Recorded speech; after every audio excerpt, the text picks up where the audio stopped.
United forum of bank unions के आह्वान पर आज अखिल भारतीय बैंक हड़ताल की गई, जिसमें देश भर के लगभग 8 लाख बैंक कर्मचारी और अधिकारी शामिल हुए। यूएफबीयू छत्तीसगढ़ प्रदेश सचिव वाई गोपाल कृष्णा ने बताया कि शनिवार को अवकाश घोषित करने की मांग पर सरकार से सहमति नहीं बन पाई, जबकि इस विषय पर लगातार बातचीत की जा रही थी। मजबूरी में बैंक कर्मचारियों को हड़ताल का रास्ता अपनाना पड़ा। उन्होंने कहा कि बैंकिंग उद्योग में 5 दिवसीय कार्य सप्ताह लागू करने और शेष सभी शनिवारों को अवकाश घोषित करने की मांग की जा रही है। वर्तमान में बैंकों में दूसरे और चौथे शनिवार को अवकाश पहले से लागू है। सोमवार से शुक्रवार तक कार्य समय बढ़ाकर बाकी शनिवारों को अवकाश देने से ग्राहकों को कोई बड़ी असुविधा नहीं होगी, क्योंकि बैंकिंग सेवाओं के लिए कई वैकल्पिक डिजिटल माध्यम उपलब्ध हैं। जो हमसे टकराएगा जो हमसे टकराएगा अरे जो हमसे टकराएगा अरे जो हमसे टकराएगा। देखिए 2015 में पहले सभी बैंकों में सभी सैटरडे सभी शनिवार आधा टाइम हुआ करता था। 2015 में सेकंड सैटरडे और फोर्थ सैटरडे हमको पूर्णतः अवकाश घोषित करके बाकी जो आधा होता हुआ करता था उनको फुल बैंकिंग कर दिया गया था, ये आश्वासन के साथ कि बाकी जितने भी 3 सैटरडे हैं उसको आने वाले भविष्य में जो है हम पूरे के पूरे सैटरडे को छुट्टी कर देंगे।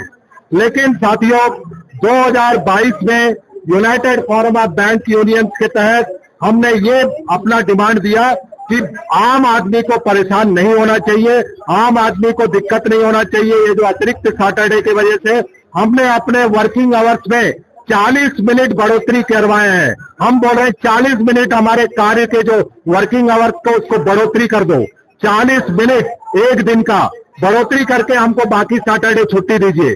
तो सरकार का इंडियन बैंक एसोसिएशन जो सरकार और यूनियन के बीच में मध्यस्थता करती है, उन्होंने हमारा डिमांड को मान के सरकार के पास 2023 7 दिसंबर को सरकार के पास पहुंचा दिया था, ये बताते हुए कि सरकार अब मान ली जाएगी, सरकार ने ये कंसिडरेशन कर लेंगे। तो उसके तहत हमने देखा 2023 से मार्च 24 तक 2024 तक हम वेट किए। उसके बाद मार्च में 2 दिन का हमने हड़ताल अनाउंस किया था कि हमको इतना विलंब हुआ है, हमको जो है ये बाकी सैटरडे छुट्टी दिया जाए। लेकिन सरकार ने ये कह के हमको जो है बताया कि आपका डिमांड बहुत सीरियसली हम कंसिडर कर रहे हैं, बहुत ही गंभीरता पूर्वक विचार किया जा रहा है। तो हमने वो 2 दिन का हड़ताल को जो है डिफर कर दिया, कैंसिल कर दिया। उसके बाद भी आज फरवरी, आज जनवरी है, जनवरी के 27 में हम खड़े हुए हैं। फिर भी हमको जो है सरकार जो है हमारा जो आईबीए के द्वारा दिया गया डिमांड को नहीं मान लिया जा रहा है। जबकि आपको बताना चाहते हैं मीडिया की तरफ से state government, central government, reserve bank of India, LIC, GIC, stock exchange, foreign exchange, हर जगह पे 5 डे वर्किंग है, 5 डे वहां पे कार्यपालनी है। केवल बैंकों में अभी तक हमारे साथ सौतेले व्यवहार किया जा रहा है। इसके बावजूद कि प्रधानमंत्री जनधन योजना, प्रधानमंत्री के मुद्रा लोन, प्रधानमंत्री के स्वनिधि योजना, प्रधानमंत्री के MSME योजना, हर योजनाओं को हमारे बैंक कर्मचारी अधिकारी हमारे छत्तीसगढ़ के सुकमा, कोंटा, सरगुजा, मैं केवल छत्तीसगढ़ की बात कर रहा हूँ, कोने कोने में जाके, अंदर में गांव में जाके, कोविड के टाइम में अपने जान को जोखिम में डालते हुए, डिमोनेटाइज नोटबंदी के टाइम पे अपने जान को जोखिम में डालते हुए, अपने पूरे देश के लिए सेवा करते करते आज 12 का 12 पब्लिक सेक्टर बैंक मुनाफा में है, अच्छे काम कर रही है, हर तरह से काम कर रही है। 122 लाख करोड़ डिपॉजिट पूंजी इस देश की जनता का बैंकों में रखा गया है। इस बैंकों में, पब्लिक सेक्टर बैंकों में देश की जनता का विश्वास है। तो हम चाहते हैं, देश की जनता को बताना चाह रहे हैं, मीडिया को बताना चाह रहे हैं, ये जो हड़ताल आज हम कर रहे हैं हमको मजबूर किया गया है। हम शौक से आके यहाँ पे सड़क पे नहीं है। हमको सुनिए, हम एक दिन का आज तनख्वाह कटवा के, एक दिन का हम स्ट्राइक पे अपना तनख्वाह कटवा के हमको मजबूर किया गया है। हम नहीं चाहते हैं, 2 महीने से हम लोग धरना प्रदर्शन और हर तरीके का। छत्तीसगढ़ के चर्चित सेक्स सीडी कांड में रायपुर सेशन कोर्ट द्वारा दोबारा ट्रायल शुरू करने के फैसले के खिलाफ पूर्व मुख्यमंत्री भूपेश बघेल हाईकोर्ट का दरवाजा खटखटाने की तैयारी में है। मामले को लेकर भाजपा विधायक अजय चंद्राकर ने प्रतिक्रिया देते हुए कहा कि इस प्रकरण में राजनीति नहीं होनी चाहिए थी, लेकिन दुर्भाग्य से यह मामला राजनीतिक रंग ले चुका है। उन्होंने कहा कि न्यायालय इस मामले में अपना आदेश दे चुका है और अब काफी देर हो चुकी है। अजय चंद्राकर ने यह भी कहा कि छत्तीसगढ़ में यह मामला एक उदाहरण बनना चाहिए ताकि भविष्य में इस तरह की घटनाएं दोबारा न हो। राजनीति के सबसे खराब स्थितियों में से एक थी वो घटना। जहां तक राजनीति को जाना नहीं चाहिए वहां तक राजनीति गई। न्यायालय ने आदेश दिया है, सीबीआई जांच कर रही है और देर हो गया। इसमें जिसकी भी गलती हो वो सामने आना चाहिए और छत्तीसगढ़ में एक उदाहरण बनना चाहिए कि ऐसी घटनाएं ना घटे। नहीं, इसमें महिला नेतृत्व फेतृत्व का सवाल नहीं है। छन्नी साहू बाबा के गुट की है और संगीता जी जो है भूपेश बघेल जी के गुट की। तो गुटी लड़ाई है, ये नेतृत्व की लड़ाई नहीं है। इसलिए वो नेतृत्व एक अच्छा शब्द है, उसका कांग्रेस के लिए इस्तेमाल नहीं होना चाहिए। गुटी लड़ाई है, ऐसा प्रश्न आपको करना चाहिए। कांग्रेस द्वारा धान खरीदी की तारीख आगे बढ़ाने की मांग पर भाजपा विधायक अजय चंद्राकर ने तीखी प्रतिक्रिया दी है। उन्होंने कहा कि धान खरीदी को लेकर कांग्रेस नेताओं के बीच ही एक मत नहीं है। चंद्राकर ने तंज कसते हुए कहा कि कांग्रेस के फैसले भी अब एआईसीसी ही करती है। उन्होंने स्पष्ट कहा कि कांग्रेस के हिसाब से सरकार नहीं चलाई जा सकती। इसका भी फैसला एआईसीसी करेगी।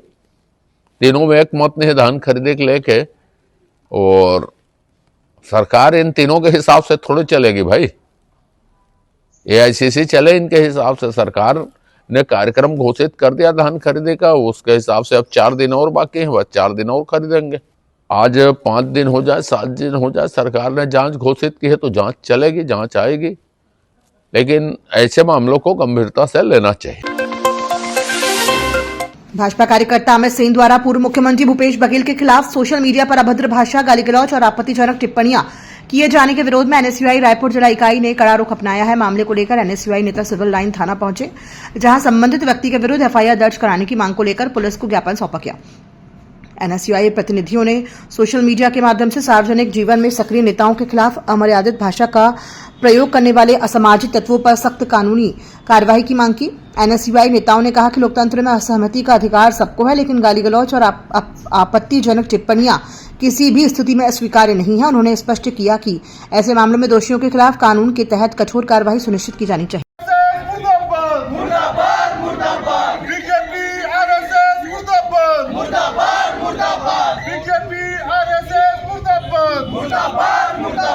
नेता भूपेश बघेल जी के बारे में अमित सिंह नामक एक व्यक्ति ने टीका टिप्पणी की है। मां बहन की गंदी गालियां उन्होंने अपने एक्स हैंडल पर हमारे भूपेश बघेल जी को बकी है और लिखा है। जिसके विरोध में आज हम सभी साथी विरोध करने पहुंचे हैं। आरएसएस और बीजेपी की मानसिकता साफ है। देश का नेता, पिछड़ों का नेता, सभी तबकों को साथ लेकर चलने वाले नेता भूपेश बघेल के खिलाफ इस तरह की टीका टिप्पणी हम लोग बर्दाश्त नहीं करेंगे। और जब तक इस अमित सिंह के खिलाफ नॉन अवेलेबल धाराओं में एफआईआर दर्ज नहीं हो जाएगी, हम लोग ऐसे उठने वाले नहीं हैं। दंतेवाड़ा जिले में इस बार कांग्रेस को एसआईआर प्रक्रिया को लेकर बड़ा मुद्दा मिल गया है। कांग्रेस ने बुधवार को प्रेस कॉन्फ्रेंस कर आरोप लगाया कि बचेली और गीदम क्षेत्र के कुल 46 वैध मतदाताओं के नाम एसआईआर की पूरी प्रक्रिया में शामिल होने के बावजूद फॉर्म 7 के माध्यम से हटाने के लिए आपत्ति दर्ज कराई गई है। कांग्रेस नेताओं ने बताया कि इन 46 मतदाताओं में कांग्रेस जिला अध्यक्ष की माता, 2 एनएमडीसी कर्मचारी, प्रदेश कांग्रेस कमेटी के महामंत्री शकील रिजवी और उनके परिवार के कई सदस्यों के नाम शामिल है। कांग्रेस ने स्पष्ट किया है कि नियमों के अनुसार कोई भी नागरिक अपने बूथ के ऐसे मतदाता के खिलाफ जो वास्तविक रूप से मौजूद नहीं हो, फॉर्म 7 के माध्यम से शपथ पूर्वक आपत्ति दर्ज कर उसका नाम मतदाता सूची से हटाने की मांग कर सकता है। लेकिन कांग्रेस का आरोप है कि जिन लोगों ने इन 46 मतदाताओं के खिलाफ फॉर्म 7 भरकर आपत्ति दर्ज की है, उनकी जांच में आवेदकों के नाम, ईपीआईसी नंबर और मोबाइल नंबर फर्जी पाए गए हैं। कांग्रेस ने इस पूरे मामले को गंभीर बताते हुए जिला निर्वाचन अधिकारी को ज्ञापन सौंपकर दोषियों के खिलाफ सख्त कार्रवाई की मांग करने की घोषणा की।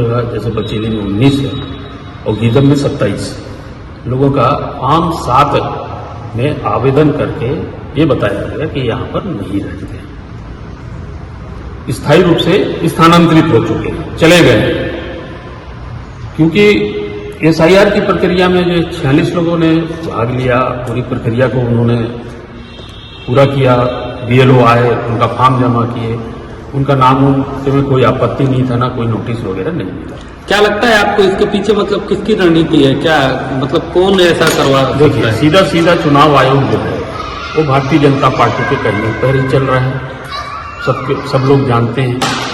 पहले से ही कांग्रेस पार्टी एसआईआर को लेकर कई बार ऐसे दस्तावेज सबूत दिया है और ये डीजीपी के कहने पर केंद्रीय चुनाव आयोग ये वाला हरकत कर रहा है। अभी ये जो नाम कट गए हैं इसको लेकर के दंतेवाड़ा में कांग्रेस क्या मतलब कदम उठाएगी? आज हम लोग जिला निर्वाचन अधिकारी जो कलेक्टर साहब हैं उनसे मुलाकात करेंगे, उनको ज्ञापन सौंपेंगे और बताएंगे कि जो हुआ है इसका जांच किया जाए, इनके खिलाफ कानूनी कार्रवाई किया जाए जो आवेदक हैं, क्योंकि आवेदक अपना मोबाइल नंबर फर्जी डालता है, आवेदक अपना ईपिक नंबर फर्जी डालता है और आवेदक घोषणा भी करता है अगर मैं गलत कर रहा हूं तो मुझे कानूनी कार्रवाई का सामना करना। डोंगरगढ़ राजनांदगांव में आयोजित अखिल भारतीय विश्वगुरु जैनाचार्य विद्यासागर समाधि स्मारक महोत्सव में शामिल होने एक दिवसीय छत्तीसगढ़ प्रवास पर पहुंचे केंद्रीय कृषि एवं किसान कल्याण और ग्रामीण विकास मंत्री शिवराज सिंह चौहान ने रायपुर एयरपोर्ट पर पत्रकारों से चर्चा की। उन्होंने कहा कि मिलावटी और घटिया कीटनाशकों को लेकर मिल रही शिकायतों को सरकार गंभीरता से ले रही है। इस दिशा में नया पेस्टिसाइड एक्ट और सीड एक्ट लाने पर काम किया जा रहा है, जिसके लिए जनता से सुझाव भी आमंत्रित किए गए हैं। भारत और यूरोपीय संघ के बीच हुए समझौते को महत्वपूर्ण बताते हुए केंद्रीय मंत्री ने कहा कि प्रधानमंत्री नरेंद्र मोदी के नेतृत्व में विकसित भारत का निर्माण हो रहा है। उन्होंने कहा कि भारत की कृषि विकास दर ऐतिहासिक स्तर पर है और चावल उत्पादन में भारत विश्व में पहले स्थान पर पहुंच चुका है। वीबीजी रामजी रिफॉर्म को लेकर शिवराज सिंह चौहान ने कहा कि इसके माध्यम से मनरेगा की कमियों को दूर किया जा रहा है। सरकार का लक्ष्य 125 दिन की रोजगार गारंटी देने के साथ साथ गरीबी मुक्त और स्वावलंबी गांवों का निर्माण करना है। यह अधिनियम देश भर में लागू किया जा रहा है। और मेरे से ही गणतंत्र दिवस की बहुत बहुत शुभकामनाएं।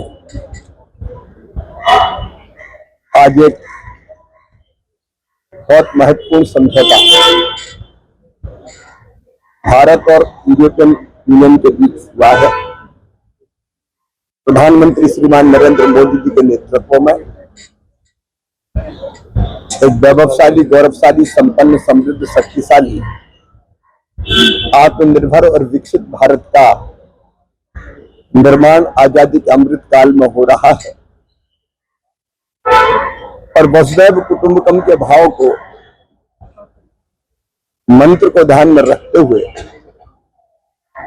भारत न केवल अपनी प्रगति और विकास बल्कि दुनिया के विकास में भी अपना क्या योगदान दे सकता है, इस दिशा में निरंतर प्रयत्न कर रहा है। कृषि के क्षेत्र में अगर हम देखें तो हमारी कृषि विकास दर इस समय अभूतपूर्व है। भारत दुनिया में चावल के उत्पादन में पहले स्थान पर पहुंच गया है और हमने हरित क्रांति के दौर से भी तेज गति कृषि विकास की दर में प्राप्त की है।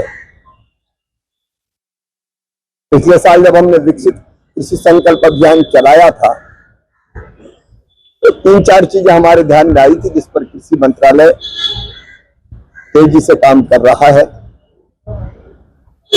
एक पेस्टिसाइड एक्ट, हम क्योंकि शिकायतें बहुत है कि घटिया पेस्टिसाइड के कारण किसानों को बहुत नुकसान होता है, उत्पादन भी प्रभावित होता है। हम पेस्टिसाइड एक्ट और नया बीज एक्ट, सीड एक्ट, उसको पूरा वर्कआउट कर रहे हैं। जनता के सुझाव भी हमने मांगे हैं और उन सुझावों को वर्कआउट करते हुए हम एक कठोर कानून, जो गलत काम करते हैं, घटिया पेस्टिसाइड या बीज देने का काम करते हैं, उनके लिए लाएंगे।